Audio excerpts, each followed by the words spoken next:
I don't do the most, but I do a lot. I'ma make a toast, cause we still alive. No big, I feel like Pac. I shoot a shot. I'm coming in hot. Coming in hot.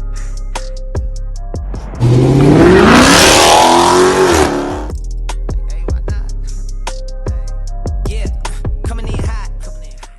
1 month till February, keep on holding on, and I know it's sure. All right, crew. This weekend, we got something special. We're gonna do a mod for the SRT Durango. Just checked the mail, had a nice package come in. So it's time to get to it. Let's go check it out. Just checked the mail, opened up something. We got a box here. What's that say? Oh yeah, JLT Performance. We're about to put a brand new cold air intake on the SRT Durango. Gonna be a fun weekend. Stay tuned. And this day is like, it's been a long time coming, but I'm falling short. All right, so before we get into the install part of the video for the cold air intake, I didn't do a video for this, but a few weeks ago, we took the Durango in for a Resonator delete. So, the last dyno day that the club had, the Durango with just a muffler delete and a K&N drop-in filter, the Durango did 426 to the wheels on that session. So now that we've done the Resonator delete and we're about to do the cold air intake, I'm curious, I want to take it back to the dyno and see how the numbers change from doing those two things. If it really does make that much of a difference. It's definitely made a difference in sound. So before we get into the install portion for the cold air intake, I've got a cold start pre-Resonator delete and then some video of post-Resonator delete. So enjoy that, and then once we're done with that, we're gonna go right into the install portion.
And I know it's sure, and I know it's sure.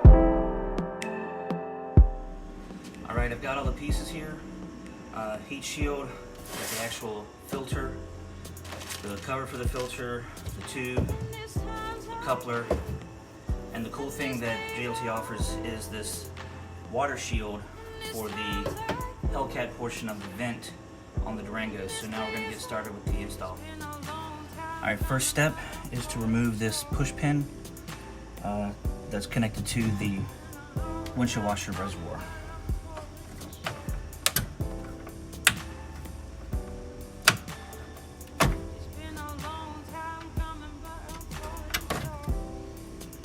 Make sure you pull both pieces out.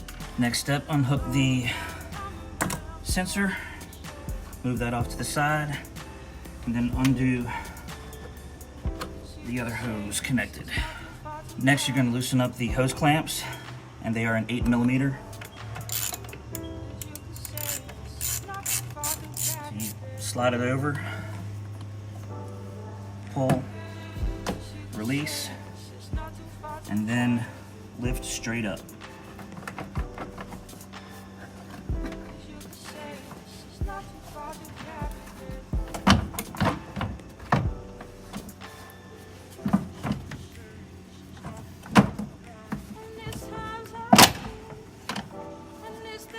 There it is.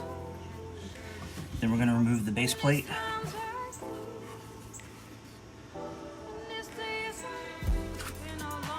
There was some kind of other wiring connection, a little, one of those plastic screws that was actually bolted into here, and it was a little difficult to get out. So that really wasn't in the instructions, but that was like the first hiccup I came up to. All right, so my first real issue, part of the instructions say to rotate the hose clamp for the radiator to the top so that you can fit the heat shield on the Durango.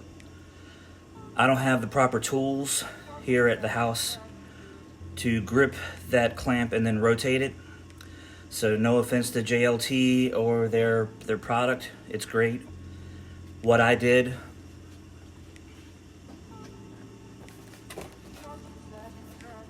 I cut the gap a little further. So it was up here. I basically cut this much material off.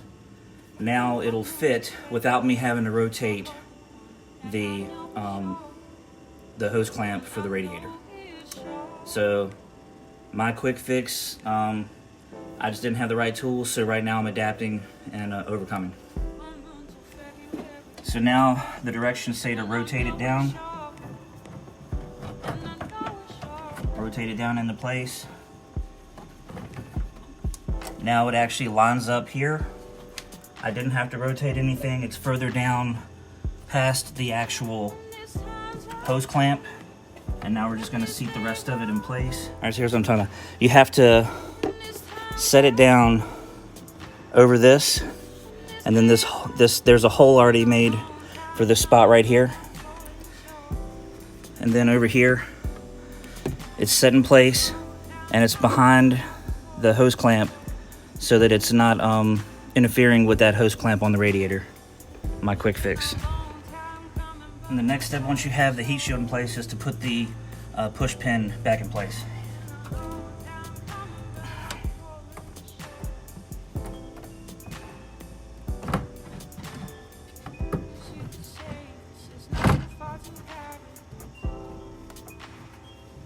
And bring it all through.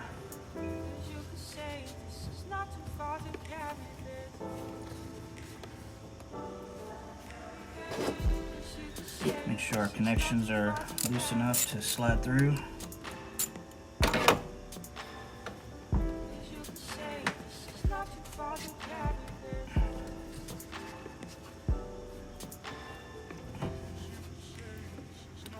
Now the last step, JLT provides this rain shield. This goes right up here, and basically it helps to block water from actually coming down on the filter. So that's the next part of the process. So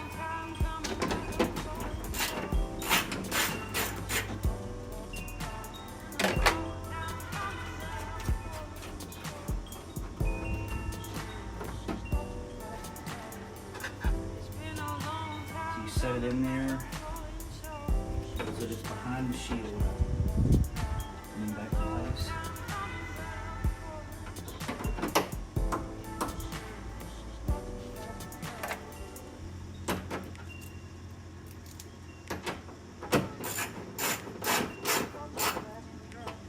Tucked in, and now it's covering this side of the actual shield.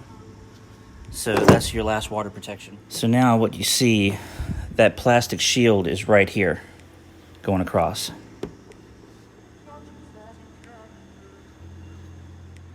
All right, so here's finished product in place before I put the blue cover on it.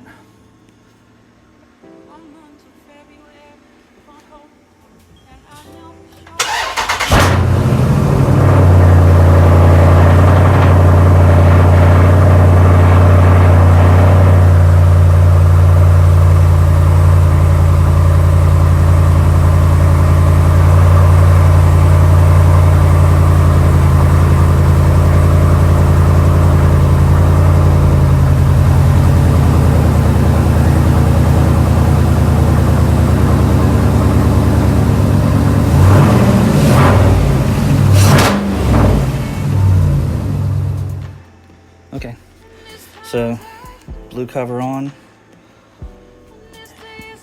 Everything else is set except for it's dirty, needs to be cleaned. Come down here when you put the lid down. Let's see. Boom. And it's got more protection on it. Okay.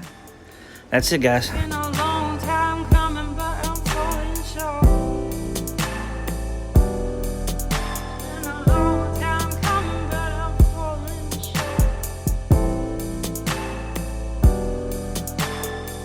'Cause you could say this is not too far to carry.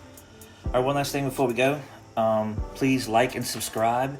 My channel is just starting to pick up. It's steadily growing. So any support you can give in that area be greatly appreciated. Also, I've got a couple t-shirts out. So if you want to buy some merch and help support the channel, help me do more car projects, then that would be greatly appreciated below. Links for the shirts will be in the description below. And we'll see where it goes from here. Appreciate the support, and thanks for stopping by.